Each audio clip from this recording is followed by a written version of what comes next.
প্রিয় সাংবাদিক ভাই ও বোনেরা, human rights Congress for Bangladesh minority HICPM এবং আজ আমাদের সাথে আসা ভুক্তভোগীদের পক্ষ থেকে আমরা এই সংবাদ সম্মেলন আপনাদের আন্তরিকভাবে ধন্যবাদ জানাই। সারা দেশে চলমান সংখ্যালঘুরা সংকটের সম্মুখীন হয়েছেন, এই বিষয়টি আমরা গভীরভাবে উপলব্ধি করছি। আমরা ক্ষতিগ্রস্তদের সাথে যোগাযোগ, তাদের সরাসরি বিবরণ, পদ্ধতিগত নিপীড়ন এবং সহিংসতার প্রমাণ উপস্থাপন করেছি। আর তা হচ্ছে চিন্ময় কৃষ্ণ ব্রহ্মচারীর নির্বিচারে আটকের ঘটনা। ফিরোজ খান নামক বহিষ্কৃত বিএনপি নেতা দলীয় কোনো সিদ্ধান্ত ছাড়াই বাংলাদেশ সম্মিলিত সনাতনী জাগরণ জোটের মুখপাত্র চিন্ময় কৃষ্ণ দাস ব্রহ্মচারীর নামে ভিডিও ফুটেজের চিত্রে জাতীয় পতাকায় চাঁদতারা খচিত নামক পতাকাটি জাতীয় পতাকা হিসেবে জাতীয় পতাকা অবমাননার ঘটনাকে কেন্দ্র করে অক্টোবর মাসে সম্পূর্ণ মিথ্যা ও হয়রানিমূলক উদ্দেশ্য পর্যন্ত একটি রাষ্ট্রদ্রোহী মামলা দায়ের করা হয়।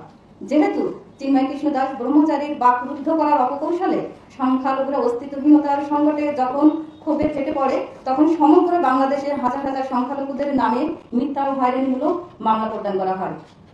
5 শতাধিকের উপরে নিরীহ সংখ্যালঘুদের আহত করা হয়, শতাধিকের উপরে ঘর বাড়ি লুটপাট করা হয়, সেবক কলোনিতে আগুন জ্বালিয়ে দেওয়া হয়, নারীদের শ্লীলতাহানি করা হয়, বহু মন্দির ভাঙচুর করা হয়।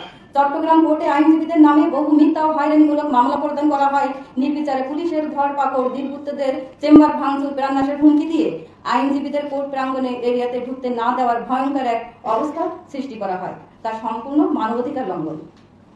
তার আটক নিয়ে দেশব্যাপী প্রতিবাদ সৃষ্টি হলে সমগ্র সংখ্যালঘুদের অস্তিত্বের লড়াই জন্ম দিয়েছে। আর সংখ্যালঘু নেতাদের নীরব করার জন্য আইনি প্রক্রিয়ার অপব্যবহার তুলে ধরা হয়েছে। প্রিয় সাংবাদিক ভাই ও বোনেরা, ঢাকা সহ সারা দেশে শান্তিপূর্ণ বিক্ষোভকারীদের উপর হামলার ঘটনা ঘটেছে। অধ্যাপক কুশল বরণ চক্রবর্তী এবং অ্যাডভোকেট রমেন রায় সহ বিক্ষোভকারীদের উপর ডানপন্থী বাহিনী দ্বারা নির্মমভাবে হামলার শিকার হয়েছে। অধ্যাপক চক্রবর্তী গুরুতর আহত হয়েছেন। অন্যদিকে অ্যাডভোকেট রমেন রায় ঢাকার একটি হাসপাতালে নিবিড় পরিচর্যা কেন্দ্রে গুরুতর অবস্থায় মৃত্যুর সাথে পাঞ্জা লড়ছেন। পুলিশ শান্তিপূর্ণ বিক্ষোভকারীদের সুরক্ষা দিতে ব্যর্থ হয়ে নীরব দর্শক হয়ে দাঁড়িয়েছিলেন। এই নিষ্ক্রিয়তা সংখ্যালঘুদের বিরুদ্ধে সহিংসতার অপরাধীদের আরো উৎসাহিত করা হয়েছে। আবার চট্টগ্রামে নিপীড়নের ঘটনায় দলিত সম্প্রদায় সহ হিন্দু সংখ্যালঘুরা ক্রমবর্ধমান দমন পীড়নের সম্মুখীন। 500 থেকে 2100 জনের বিরুদ্ধে মিথ্যা মামলা দায়ের করা, চরম অর্থনৈতিক ও সামাজিক দুর্দশা দেখা দিয়েছে। প্রিয় সাংবাদিক বন্ধুগণ, কিশোরগঞ্জের করিমগঞ্জে হৃদয় রবি দাসের বিচার বহির্ভূত হত্যার ঘটনাটি অত্যন্ত হৃদয় বিদারক। প্রান্তিক দলিত রবিদাস সম্প্রদায়ের সদস্য হৃদয় রবিদাস একটি মুসলিম মেয়ের সাথে নিছক প্রেমের সম্পর্কের জের ধরে আইন প্রয়োগকারীদের হাতে নিহত হওয়ার অভিযোগ উঠেছে। তার মৃত্যু পদ্ধতিগত বৈষম্য, সহিংসতার প্রতি রবিদাস সম্প্রদায়, যারা বাংলাদেশের সবচেয়ে ঝুঁকিপূর্ণ সংখ্যালঘু, এই হত্যাকাণ্ড সামাজিক ও প্রাতিষ্ঠানিক পক্ষপাতকে প্রতিফলিত করে, যা দলিত সংখ্যালঘুদের জীবন ও মর্যাদাকে হুমকির মুখে ফেলেছে। এ ধরনের বিচার বহির্ভূত সহিংসতায় ন্যায় বিচার দাবি করছি। লালমনিরহাট ও রংপুর বিভাগের টার্গেটেড সহিংসতায় ভুক্তভোগীদের বাড়িঘর পুড়িয়ে দেওয়া হয়েছে। বানোয়াট অভিযোগ সংখ্যালঘুদের নির্বিচারে গ্রেপ্তার ও হয়রানি করা হচ্ছে। লালমনিরহাট হাতীবান্ধা উপজেলায় মন্দিরের শ্মশানের জায়গাকে কেন্দ্র করে যে অগ্নিসংযোগ ঘটেছে, সেখানে পরবর্তীতে একজনের মৃত্যু হয়। তাদের জমির ধান জোর করে কেটে নিয়ে যায়। প্রশাসনকে অবগত করার পরেও প্রশাসন নীরব ভূমিকা পালন করছেন। গোপালগঞ্জের কোটালীপাড়ায় গত 26 নভেম্বর 2024 তারিখে শান্তিপূর্ণ আন্দোলন থেকে 8 জনকে পুলিশ থানায় নিয়ে যায় এবং মারধর করে। তাদেরকে ফিরিয়ে আনতে পরবর্তীতে অবস্থান কর্মসূচি করার 7 থেকে 8 ঘন্টা পরে তাদেরকে পুলিশ ছেড়ে দিতে বাধ্য হয়। পরবর্তীতে গত 1 ডিসেম্বর 2024 তারিখে পুলিশ বাদী হয়ে 55 জনের নামে এবং অজ্ঞাতনামা আরও 300 থেকে 400 জনের বিরুদ্ধে হয়রানিমূলক ও মিথ্যা মামলা দায়ের করে। এমত অবস্থায় এলাকায় থমথমে অবস্থা বিরাজ করছে। নীলফামারী জেলার ডোমার থানার নালাপাড়ার বুধ বর্মনকে প্রায় 121 শতাংশ জমির মামলা নিয়ে প্রাণনাশের হুমকি দেওয়া হচ্ছে। এই সম্পত্তিটি দেবত্ব সম্পত্তি, উনি একমাত্র সেবায়ত হিসেবে জীবিত, তাই উনাকে জীবন নাশের হুমকি দেওয়া হচ্ছে।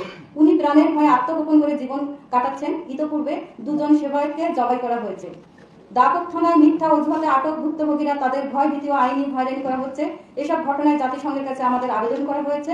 আর তা অবিলম্বে হস্তক্ষেপ এবং ন্যায় বিচারের স্বার্থে চিন্ময় কৃষ্ণ দাস ব্রহ্মচারী সহ মিথ্যা অজুহাতে আটক ব্যক্তিদের অবিলম্বে এবং নিঃশর্ত মুক্তির জন্য উকিল নিয়োগের সুযোগ দেওয়া। আগামী 2রা জানুয়ারি 2025 যেহেতু চিন্ময় কৃষ্ণ দাস ব্রহ্মচারীর মামলার শুনানি, সেহেতু শুনানিতে কোনো অ্যাডভোকেট অংশগ্রহণ করতে না পারে, তার জন্য সমস্ত কার্যক্রমকে ব্যাহত করার উদ্দেশ্যে আরেকটি সহিংসতা সৃষ্টি হওয়ার সম্ভাবনা থেকে উপদেষ্টা মণ্ডলী ও বাংলাদেশ বার কাউন্সিল অ্যাসোসিয়েশনের প্রতি দৃষ্টি আকর্ষণ করছি। আপনারা একটি লিগাল টিম গঠন করে চিন্ময় কৃষ্ণ দাস ব্রহ্মচারীর মামলার শুনানির ব্যবস্থা করুন, যেন উনি আইনগত বিচার থেকে বঞ্চিত না হন। বানোয়াট অভিযোগ বন্ধ করতে এবং সহিংসতা ও হয়রানির সব ঘটনার স্বচ্ছ তদন্ত নিশ্চিত করতে বাংলাদেশ সরকারকে অনুরোধ করছি। আজ তাদের মামলা উপস্থাপনকারী ভুক্তভোগীদের এবং বাস্তুচিত্ত সম্প্রদায়, বিশেষ করে চট্টগ্রাম এবং লালমনিরহাটে জরুরি ত্রাণ সরবরাহ ও পুনর্বাসন দেওয়ার ব্যবস্থা করার অনুরোধ জানাচ্ছি। দ্রুত মিথ্যা ও হয়রানিমূলক মামলা বন্ধ করে সংখ্যালঘুদের স্বাস্থ্যের নিঃশ্বাসে বাঁচতে দিতে এবং অ্যাডভোকেট রমেন রায়ের মতো ভুক্তভোগীদের চিকিৎসা ও আর্থিক সহায়তা প্রদান করতে অনুরোধ জানাচ্ছি। ট্রানজিশনাল জাস্টিস মেকানিজম সংখ্যালঘুদের বিরুদ্ধে কয়েক দশকের নৃশংসতা মোকাবেলায় অন্তর্বর্তীকালীন বিচার ব্যবস্থা প্রতিষ্ঠার জন্য এইচআরসিপিএম এর সাথে অংশীদার, ন্যায় বিচার, জবাবদিহিতা এবং ক্ষতিপূরণ প্রদানের জন্য এটি অপরিহার্য। তাছাড়া একটি জাতিসংঘ মনিটরিং মেকানিজম প্রতিষ্ঠা করতে হবে আন্তর্জাতিক জবাবদিহিতা নিশ্চিত করে। বাংলাদেশের সংখ্যালঘুদের বিরুদ্ধে মানবাধিকার লঙ্ঘন পর্যবেক্ষণ ও রিপোর্ট করার জন্য একটি নিবেদিত জাতিসংঘ সংস্থা তৈরি করুন। তাছাড়া বাংলাদেশ সরকারের সাথে সহযোগিতার জন্য আন্তর্জাতিক মানবাধিকারের নিয়মাবলী মেনে চলার প্রচার এবং ক্ষতিগ্রস্তদের জন্য নিরপেক্ষ আইনি প্রক্রিয়া নিশ্চিত করতে জাতিসংঘ, এইচআরসিপিএম এবং বাংলাদেশ সরকারের মধ্যে আলোচনার সুবিধা দিন। প্রিয় সাংবাদিক ভাই বোনেরা, আজকে আমরা যে প্রমাণগুলি উপস্থাপন করি তা শুধুমাত্র ব্যক্তিগত যন্ত্রণাই নয়, বাংলাদেশের সংখ্যালঘুদের, বিশেষ করে দলিত রবিদাস সম্প্রদায়ের মতো দুর্বল গোষ্ঠীগুলোর পদ্ধতিগত নিপীড়নের প্রতিফলন করে। এই সহিংসতা, নির্বিচারে আটক, বিচার বহির্ভূত হত্যাকাণ্ড এবং ন্যায় বিচার অস্বীকার করা, নির্যাতনের বিরুদ্ধে কনভেনশন সহ আন্তর্জাতিক চুক্তির অধীনে বাংলাদেশের বাধ্যবাধকতাগুলি স্পষ্টভাবে লঙ্ঘন করে। আমরা এই গুরুতর লঙ্ঘনগুলি মোকাবেলা করার জন্য অবিলম্বে এবং নিষ্পত্তিমূলক পদক্ষেপ নেওয়ার জন্য এবং ক্ষতিগ্রস্তদের এবং তাদের সম্প্রদায়কে প্রয়োজনীয় সহায়তা দেওয়ার জন্য বর্তমান সরকারের প্রতি আহ্বান জানাই। প্রমাণস্বরূপ কিছু মামলার সংক্ষিপ্ত বিবরণ দেওয়া হয়েছে।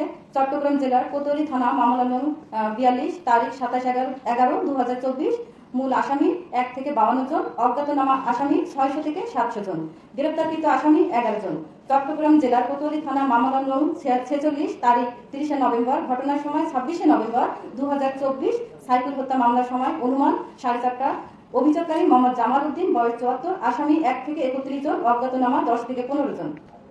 চট্টগ্রাম জেলা কোতোয়ালি থানা মামলা নং 43 তারিখ 27/11/2024, ঘটনার সময় 26 নভেম্বর, সময় 3:30টা, 3:35 ভিতরে, 1 থেকে 13 জন, অজ্ঞাতনামা আসামি 300 থেকে 400 জন। চট্টগ্রাম জেলার কোতোয়ালি থানা মামলা নং 44 তারিখ 27 নভেম্বর, সময় 4টা, এর মধ্যে আসামি 1 থেকে 13 জন, অজ্ঞাতনামা আসামি, মূল আসামি 1 থেকে 13 জন, অজ্ঞাতনামা আসামি 250 থেকে 300 জন। চট্টগ্রাম জেলার কোতোয়ালি থানার মামলা নং 47 তারিখ 26/11/2024, সময় 2:05 থেকে 3:30-এর মধ্যে, আসামি 116 জন, অজ্ঞাতনামা আসামি 400 থেকে 500 জন। দেশ ও দেশের বাইরে সর্বদা দেশের ভাবমূর্তিকে অক্ষুণ্ণ রেখে, দেশের সকল নাগরিকের সমান অধিকার সমুন্নত রেখে দেশকে উন্নয়নের দিকে এগিয়ে নিয়ে যাওয়ার ভূমিকায় সকল নাগরিকের সচেতন দৃষ্টিভঙ্গি ও দেশের সকল নাগরিকের একে অপরের প্রতি সহমর্মী দৃষ্টিভঙ্গি, ভ্রাতৃত্বের বন্ধন অটুট রেখে গভীর শ্রদ্ধার সাথে দেশকে ভালোবেসে দেশের উন্নয়নের গতিধারাকে সামনের দিকে এগিয়ে নিয়ে যাওয়ার আহ্বান জানাচ্ছি। ধর্মের হিংস্রতা, প্রতিশোধ পরায়ণতা, ঝোঁক বুঝে কোপ মারার মানসিকতা বন্ধ করে স্থিতিশীল দেশ গঠনের অঙ্গীকারে মানব প্রেম জাগরিত করে ভালোবাসার মূল বন্ধনে এগিয়ে আসুন। প্রশাসনের স্বচ্ছ নিরপেক্ষ দৃষ্টিভঙ্গি দিয়ে দেশের সকল নাগরিকের প্রতি সমান বিচার ব্যবস্থা বজায় রাখা, সঠিক তদন্ত ছাড়া কোনো মামলা এন্ট্রি না করা, কিছু কিছু ক্ষেত্রে ডিজিটাল প্ল্যাটফর্মের মাধ্যমে কোর্টে শুনানির ব্যবস্থা করা, ইমেইল ও পিটিশনের মাধ্যমে অভিযোগগুলো বিচার বিশ্লেষণ করে আমলে গ্রহণ করা, সংখ্যালঘুদের নিরাপত্তার স্বার্থে গোপনীয়তার সহিত বাংলাদেশের যে কোনো আদালতে বিচারকদের সমান মর্যাদার বিচারিক ক্ষমতা প্রণয়নের ব্যবস্থা করে শুনানির ব্যবস্থা করার অনুরোধ জানাচ্ছি। এমন অবস্থায় মাইনরিটি নির্যাতনের সঠিক ও যথাযথ বিচার বিভাগীয় তদন্ত, প্রকৃত দোষীদের দ্রুত আইনের আওতায় এনে শাস্তি নিশ্চিতকরণ, মিথ্যা ও হয়রানিমূলক মামলা প্রত্যাহার, আইনি সহযোগিতা নিশ্চিত করে শান্ত, উন্নত ও স্থিতিশীল বাংলাদেশ গড়ার নিমিত্তে বিচার বিভাগীয় তদন্ত, মাইনরিটিদের অভিযোগগুলো থানায় লিপিবদ্ধকরণ নিশ্চিতকরণ। দোষীদের শাস্তি দ্রুত বাস্তবায়ন না হলে এবং সকলের নাগরিক অধিকার বাস্তবায়ন না হলে বাংলাদেশের ধর্মীয় মাইনরিটি সম্প্রদায় অস্তিত্ব বিলীন হয়ে যাবে, দেশের সমৃদ্ধি ও উন্নয়নের বাস্তবায়নে ব্যাহত হবে।